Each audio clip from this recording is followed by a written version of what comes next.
And when he asked me what I was doing, and I spoke to him, told him that I was working for Ben Gurion University, and Ben Gurion, what is Ben Gurion University? He didn't know anything about it, and tell me more, and told him about the water research as one of their major projects, and that they were doing amazing water research at the Water Institute. And he said, you know, I think that water is going to be the cause of the next World War. That's what he said. That's what he said to me. Mm-hmm. And I said, well, let's hope that the research that we're doing at the university will help prevent that. Well, that's what somebody said in the film. Yeah, I think that, you know, it's worth noting that one of the really inspiring, I think, messages of the film is that this couple is that, not that they were ordinary people, they were extraordinary, it turns out, but that seemingly ordinary people can sometimes have really remarkable, prescient and revolutionary ideas about problems in the world. And so Howard Marcus understood something very innately about water that a lot of world leaders didn't at the time. And as it turns out, he put his money where his mouth is. Right, absolutely. Literally. I want to ask the producer a question. Yeah. I love the music. So I saw David Broza. Yeah. Did he write all the guitar chords, everything in the film? He did. We have a couple of songs, one by the High Windows, which I guess his mother was Well, that was Arik Einstein's right. group in the 60s, but David's mother wrote David's mother wrote the Israeli folk songs that are used in the film, and then everything else is an original score that he composed and we produced just for the film. Did he compose it to the images? To the images, yeah. So I went to New York and met with him and showed him a very early cut of the movie, and he started to work on the score, and then, as often happens, inconveniently for musicians, the cut changes, and we brought in a really fantastic Israeli music producer, or score producer, who then edited the score with David, and he made some adjustments, and then delivered the final score to picture. So there's, you can tell that he came up with 4 distinct themes very early on in the process, and so he laid those in, and then shortened different pieces from the film down. So I've read interviews with Martin Scorsese, who talks about the value of music in his films. yes, that's true. And it's extraordinary. Look, the show Schnitzel, without the music, it's not the same. I totally agree with you. Yeah. And if you watch the film that we did actually with Randy that we just finished the following year, I think 52 there's tracks. 52 tracks of music in that one. So we kind of went exactly the opposite way, just as intended. I'm very fortunate in that of the, I guess, 5 or 6 films I've made. I mean, I'm not a particularly famous person, but I've had all of these very famous musicians who I've worked with on each of the films. And you know, music is often, it's not just, of course, the rhythm of the movie, and it's a big part of editing, but it can also be an entry point for an audience. So It really is. So speaking of famous people, Randy Schoenberg, My good hero. friend Randy. First of all, the new film looks amazing. You and your son. It is. I mean, they Yeah. did a great job. I actually met Matthew, well, maybe I'd known him a little bit, and Brad and I went to high school together. And they asked me to take part in the Marcus film, which I was happy to do. And while we were in between takes, I said, you know, my cousin has this idea for a documentary film tracing she's in Venice, and we could trace our family back 500 years to Venice. And they finished the Marcus film, but they immediately started talking about the next film. That's I mean, what happened. I've asked this question 100 times, and I never got a different answer. I asked somebody, do you love your grandparent? They always say yes. I said, now, if you could meet your great, great, great, great, great, great, great Bobby or Zadie, would you love to meet them? Everyone says yes. Yeah. So 550 years, it's the same thing, Randy. Yeah, absolutely. I mean, we all have it. It's what's so neat about genealogy is that we all have that same interest in looking back, and that's been true of humans since the beginning of time. If you look at the Bible, it's half genealogy, right? So. Yeah, like, you know, we're best friends since Sinai. But 50 and 500 are very different, I have to say, because when Randy first told me the idea, he said, yeah, I can go a little ways back. And I thought, oh, maybe, you know, 1890, 1880. How far back, Randy? 500 years. Amazing. So that's Yeah. when we thought, well, maybe there's maybe a movie here. The printing press. Randy, there's something in the movie that I found a little bit confusing, and maybe you can help me because you know a lot more about the Holocaust than I do. There was a section where they talk about how comfortable the Jews felt in Germany, and they were like, you know, German first, Right. the Jewish faith, and examples of where they worked, and they were accepted and so forth. And in this very same section where that's said in the film, you start hearing about getting beat up every day. So help me reconcile these two. Well, things changed, right? So things were improving all through the 19th century, right? If you go to the beginning of the 19th century, 1800, Jews aren't in great shape in Germany. Then Napoleon comes in, everything gets sort of more liberated, and the Jews take off, right? And some of them become very wealthy, people get very educated. They soak in this German culture, right? And make it their own. And that, you get to World War I, and Jews are at the top of society. They're some of the richest people. They're cabinet members, Walter Rathenau, for example. And then World War I happens. And in World War I, the Germans lose. And they get punished for losing.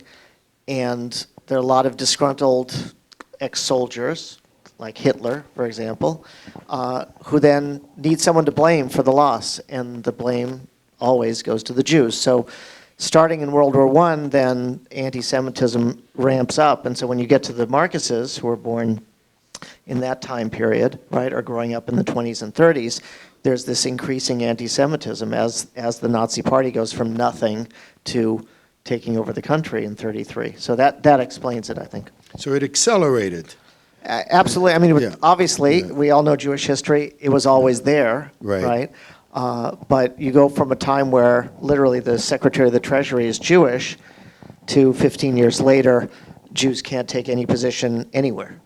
Right? I mean, we all, many of us grew up here in the United States, and we consider ourselves to be Americans first. But you know, we've seen a lot of anti-Semitism, and I'm sure in our own lives and around our country, even very recently. But we still are very patriotic about being Americans.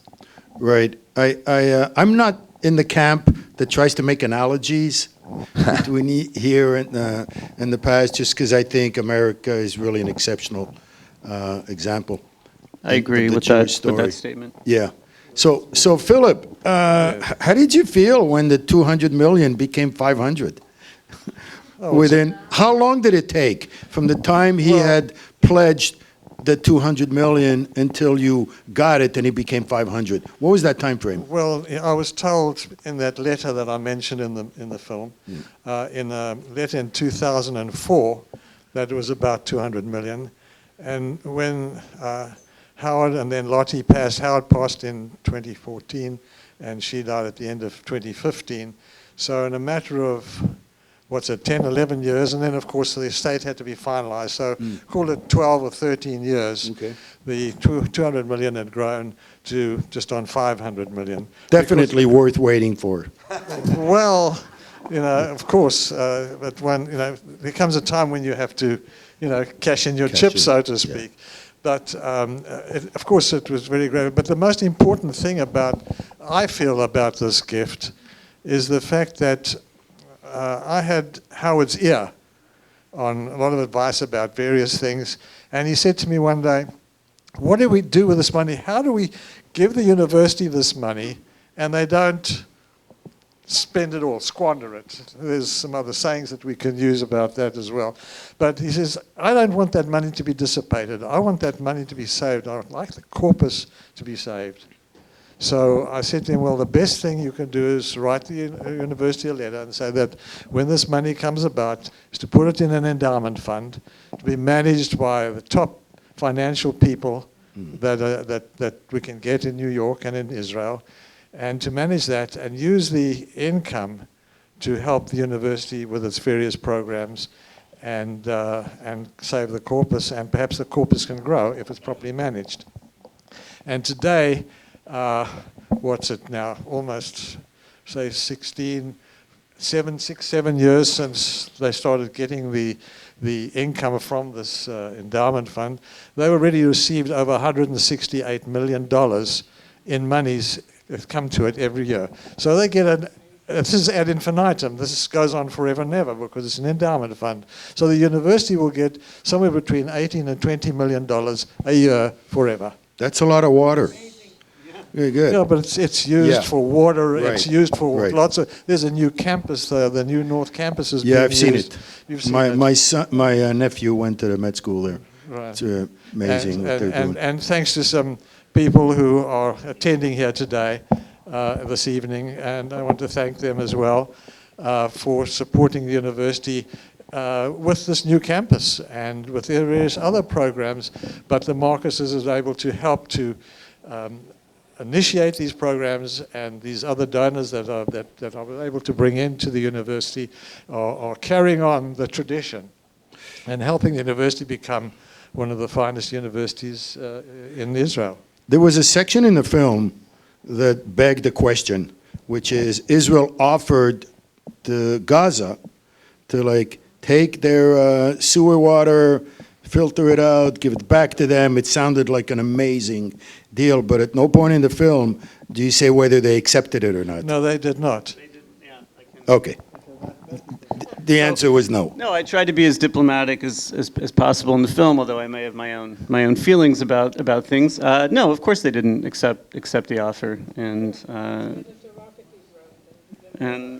drown in one's own sewage. But nonetheless, I'm in favor of that plan. I think that the film and the the prominent voices in the film.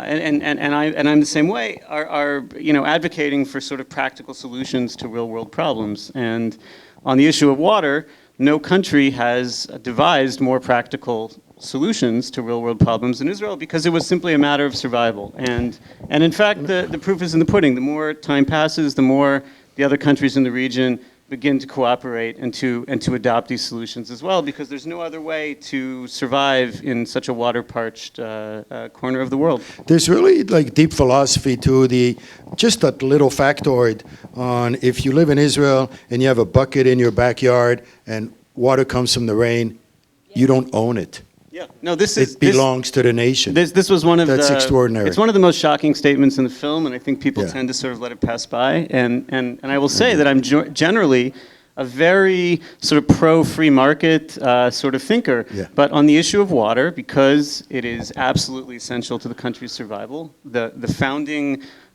founders and its founding political class made a decision, it was the correct decision, that water would be centrally administered and that it would not be politicized. It would be administered by technocrats, experts, and that policy would then flow, no pun intended, through the country and its ranks, and the country would be unified in its water policy. And that is exactly what's led to all of these innovations. I have to say, one of my favorite parts of the film was the philosophy that ran right through. And there was one example when a gentleman was saying that it is morally incorrect to have thirsty neighbors. Yeah, that's Dr. Alona Dar at BGU. So we were really very, I would say, fortunate to have. So the film, explores a lot of issues, and for each of those issues, we're very fortunate to have the great thinkers of our day speaking about those issues. So Micha Goodman, who's Israel's probably most famous philosopher, Daniel Gordis, who's known and beloved to many of us, who speaks about Zionism and also about Israel's history. And on issues of water, we spoke to people like Alona Dar, who are the scientists who are tasked with solving these problems and are doing so in real time. Just as a point of interest, when I heard that Howard and Lottie were interested in the water when I first met them, a couple of weeks later, of course, I sent a request through to the university to have Professor Alona Dar visit with Howard and Lottie Marcus. And a couple of months after I'd met the Marcuses, I took Alona Dar down to meet them.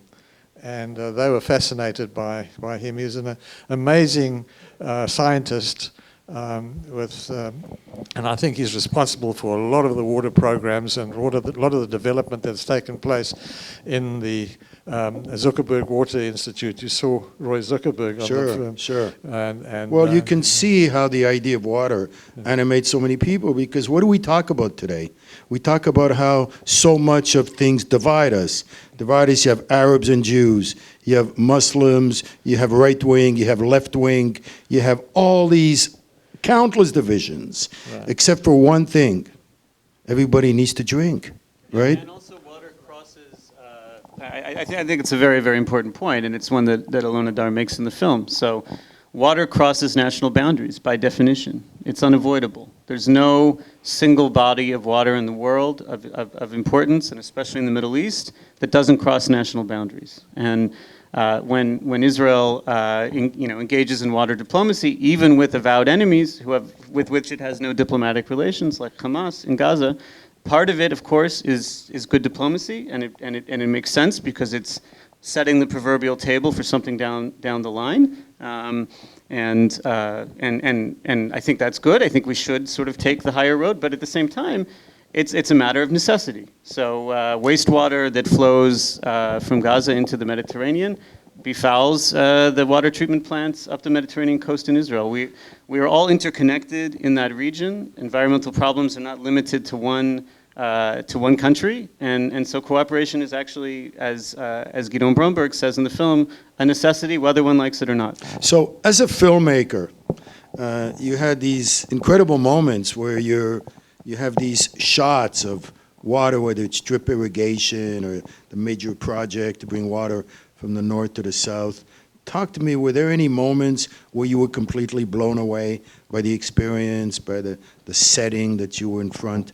Which moments? Well, I think that's generally why I wanted to make the movie. So, of course, I knew we had an interesting story, and of course, once the story began to expand in our hands, and we spoke to Warren Buffett and spoke to Philip and spoke to the people who had played a part in the story, it was a much bigger and more expansive and more important story of global import than we even knew at the beginning.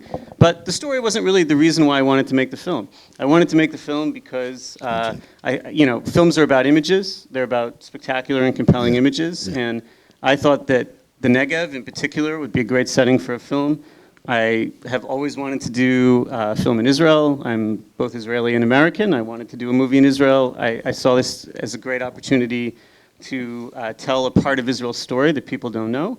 And I thought water would be a great co-star. And in fact, water is the co-star of this film. There's rarely a minute of screen time that goes by where the camera isn't on top of or inside of or moving through or beyond water. And so I think the moment that really was maybe the most awe-inspiring, it's the very first shot of the film, which we shot in a place called Mishra Miaz, which is very close to the Dead Sea, in the middle of nowhere. It's very hard to get there. As Brad can tell you, we were in all-terrain, well, we should have been in all-terrain vehicles. We were in our transport vans driving through a dry wadi without any roads to get there. And sometimes the most spectacular shot of something in a movie is the shot in which that thing does not exist. And so starting in the sort of parched, cracked Negev desert, I felt was the image that would propel us into the movie, and then we could tell the water story. And then you had these ultra close-ups that break with the super long shots. Yeah, we apparently were the only production team to come to Israel to request this lens in about 10 years. This underwater lens that I was using to there's some great sort of behind-the-scenes footage where we're filming in the Jordan River in I think April of 21, and we're all sort of half submerged in a flowing river, and there's a $250,000 camera with the lens affixed to it that's sitting about 6 inches above the water, and I was not allowed to post any of these pictures unless the camera house see it. And we had this lens that reaches down into the water, underwater, and gets those. It's an unusual juxtaposition of a celebration of ecology and at the same time philanthropy, which is that whole world. So I'm going to open it up to the audience. If you have any really difficult questions, we prefer speeches to questions. Because this is a Jewish event. It's not really a question. So whoever has the longest speech will start first. All right, you in the middle. I'll do 2 questions. The first, in the discussion, it almost sounded like this process inspired him to do the Giving Pledge. So I was sort of curious if you could comment about that, about this. You'll have to watch the next movie. But my other question I had too is that I'm sort of curious, you mentioned the building of the new campus. What other projects are they using the money for? Philip can probably speak best to that. The projects that they're using the money for. Once a year, no, twice a year, we have a meeting with Ellen Marcus, myself, and 2 other university members, where the president of the university puts forward his proposals for the use of that money that comes every year. He's also very grateful to me because I suggested to Howard that he lets that money come to university without any strings attached, except that the president of the university has a discretion for the spending of that money. And I think he's the only president of any university in Israel that has that ability to have that, to spend the money where he needs it most. I don't think I've ever heard those 2 words in the same phrase, Jewish and no strings attached. Well, that's really incredible. This is one of them. This is messianic. This is one of them. You do actually see some of the environmental projects so you do see some of the environmental projects in the film, and this is of course the issue with 82-minute cuts is there's just not a lot of time, but they're doing incredible work with algae, and you see that in the film. You see the algae farms.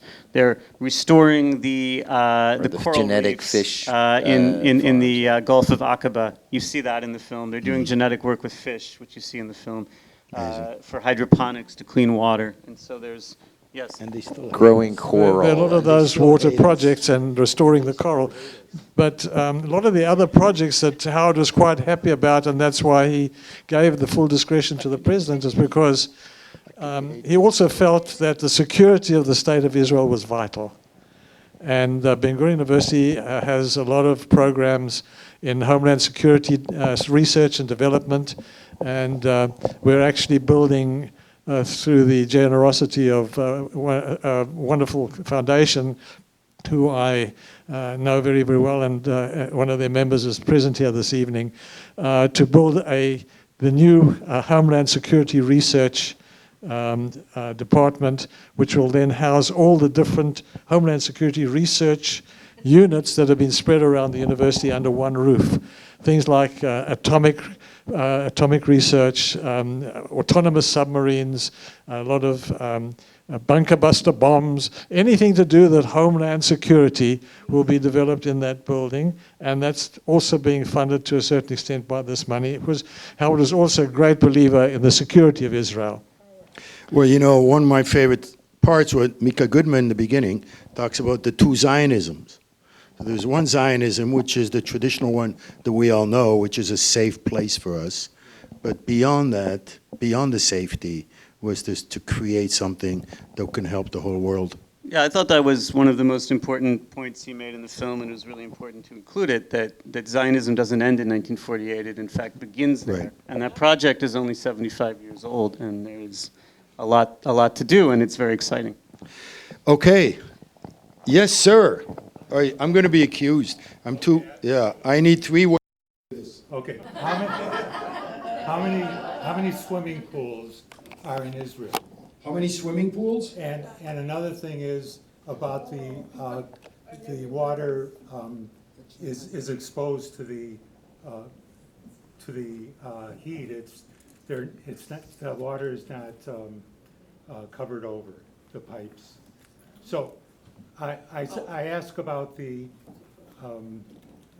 swimming pools because we visited Barkai, which is a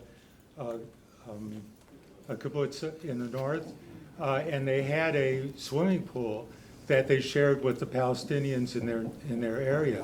So it was something that became a friendly issue. Yeah, that sounds fantastic. I know that Israel is one of the first places in the world where they would use seawater to create swimming pools initially, and that was one way of not having to use fresh water. Yeah, that's a great example, the Gordon Pool. Yeah, so you asked about the waterway. So the waterway is covered in its almost entirety in the desert, where there's a large risk of evaporation.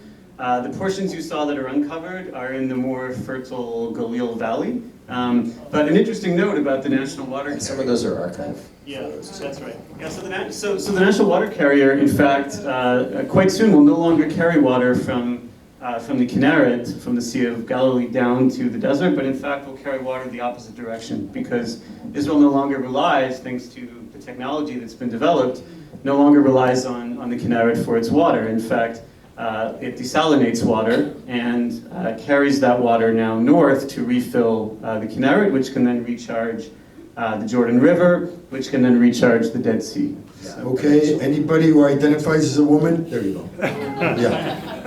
I'm fascinated by all the wonderful people you were able to interview. How did you go about doing that? She's fascinated about all the wonderful people they interviewed in the film. How did you go about doing it? we asked them very nicely. That is true. That's good. We were surprised to get Warren Buffett, obviously. And Israel, for many years, sent Israelis to Africa to help them with their irrigation. So Israel was doing wonderful things Yep. all over the world. That's true, and also India. And so it's often overlooked, but millions of Indians didn't starve in the intervening decades because of irrigation projects that originated in Israel. So drip water irrigation, which is covered in the film and is covered as a water-saving technique for places like India, which have relatively little water and tremendous agricultural demand to feed its population. Drip water irrigation is in fact a life-saving technology. You got to figure eventually they're going to start to like us. Or, Right. I mean, eventually. I'm not holding my breath, but 100 years. I thought you were going to say you'd have to think eventually Us being California might start doing drip water irrigation, which is maybe as unlikely at this point They as signed the a- world liking the juice. But They signed an MOU between Schwarzenegger and Israel many years ago on cooperation, specifically on water. something good might happen tonight, because we've had this nice streak where every time we show the movie, something good happens. So Exactly. we finished the movie, Israel and Jordan signed a water deal. That was great. Ah. We premiered the movie in Newport Beach, and Orange County announced that night that a desal plant was going to be built off of Newport Beach. That was great. Right. We're That's a hoping good omen. tonight that Good somebody omen. in this room is going to, do something. all right, something stand up and tell us what you have to say. All right, Jennifer, stand with us. Oh, I just wanted, Oh, I'm sorry, Hillary. you started to talk about meeting with Warren Buffett. Oh, yes. Oh, yes, Warren Buffett.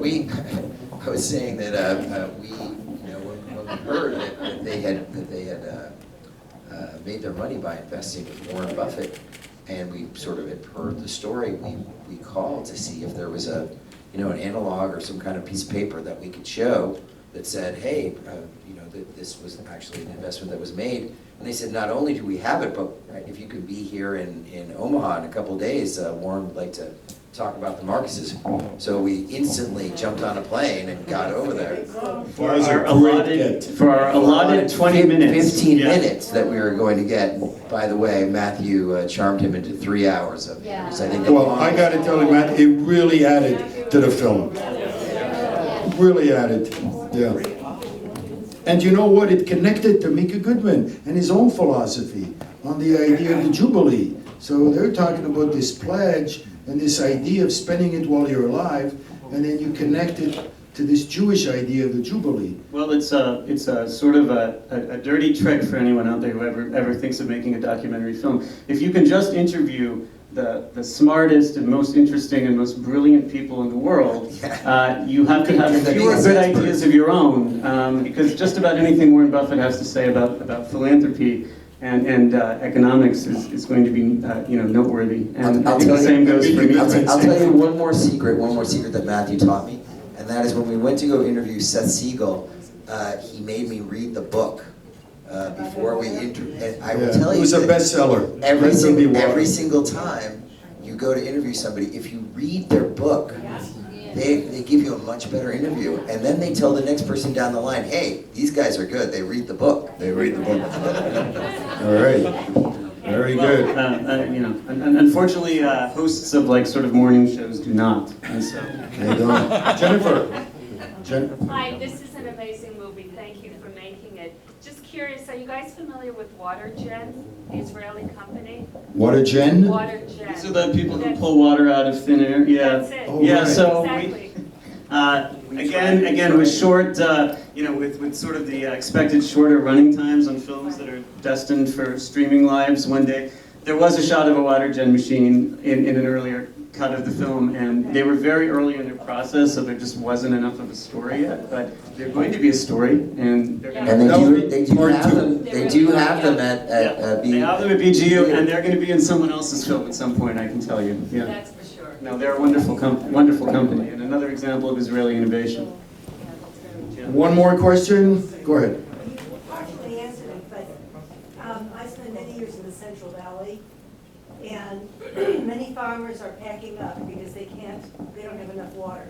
So my husband's been laughing at me because I said we have to get desalination plants up the coast of California. Right. And he just answered that, where was it, in San Diego, we're gonna have that. So my question to you is, do you see any point where the university is gonna work with maybe the powers that be in California to deal with water? I think it would be a better idea for Shaft 10 to build more wastewater management plants. Or whatever they are. Yeah, so- Water, whatever, all of them. Yeah, no, happy to answer the question, because I think it's not just specific to the university, but indeed to the sort of Israeli tech sector and its cooperation with California, which is longstanding, has been proposed many times, and maybe we can talk very briefly about our new project.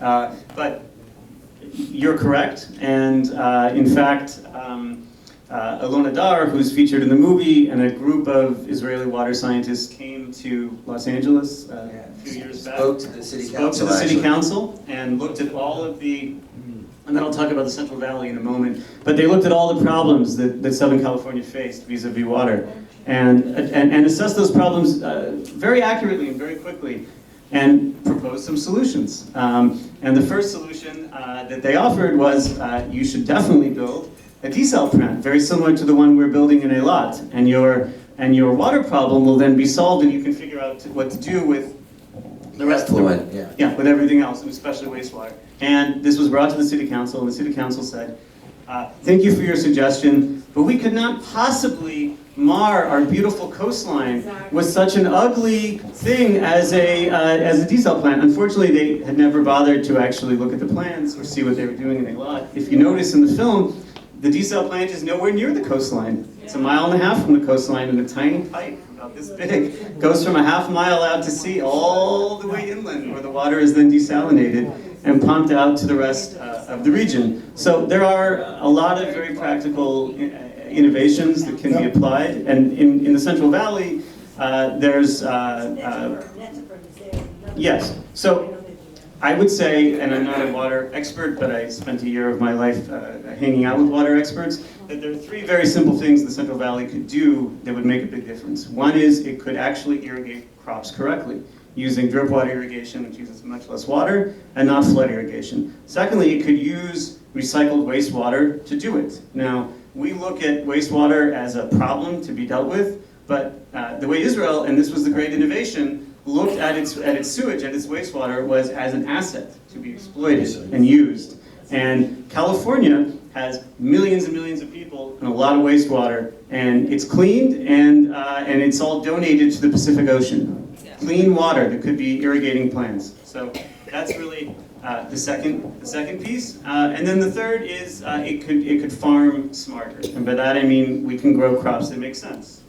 Now, speaking of the crops, I thought one of the most moving sections of the film was when you connected the dots between growing cotton that requires a tremendous amount of water, and then the drought, this is in Syria, that triggered literally millions of refugees from that one. It's the same problem in Arizona. Yeah, so we included that for 2 reasons, I would say. The first is, I don't think many people understand the antecedents of the Syrian civil war, but they do understand the problems it created because they saw the results. So we thought that was important to mention. Yeah. When Howard said water could be the source of a world war, this was not an exaggeration. He was not being hyperbolous. Syria is an example of precisely that phenomenon. And the second reason we included it is because it was so analogous to the way agriculture is done in California. The wrong crop, using the wrong techniques, without any thought to the future, and when people suddenly lose their livelihoods, you know, you have a disaster. So we wanted to sort of raise the warning. Well, on that note, On that thank note, you so much. It's a terrific movie. Give him a big hand. And God willing, it will spread around the world. Oh, you know what? While we're here, I'm going to ask Matthew to mention his new project. Yeah, so especially since the team is working on this here. So there is, of course, the movie we did with Randy, which should be released quite soon. And after that... It is amazing. And it is amazing. And Randy is amazing. And we're doing a series next. And that series is... Tell them the name of the film of Randy. Yeah, that's called It's called Fioretta. Fioretta. And that should be available to see in the next few months. And we're excited. And you'll be able to see it here. We've already promised. And your series? And a new series, which if you like Daniel Gordis, we took the rights to his History of Israel, which is the best single-volume history of the state of Israel I think that's ever been written. Yeah. And we're doing that as a 6-episode series. Wow. And if you want to know more about that, speak to Philip. Okay. Wonderful. Thank you, everyone.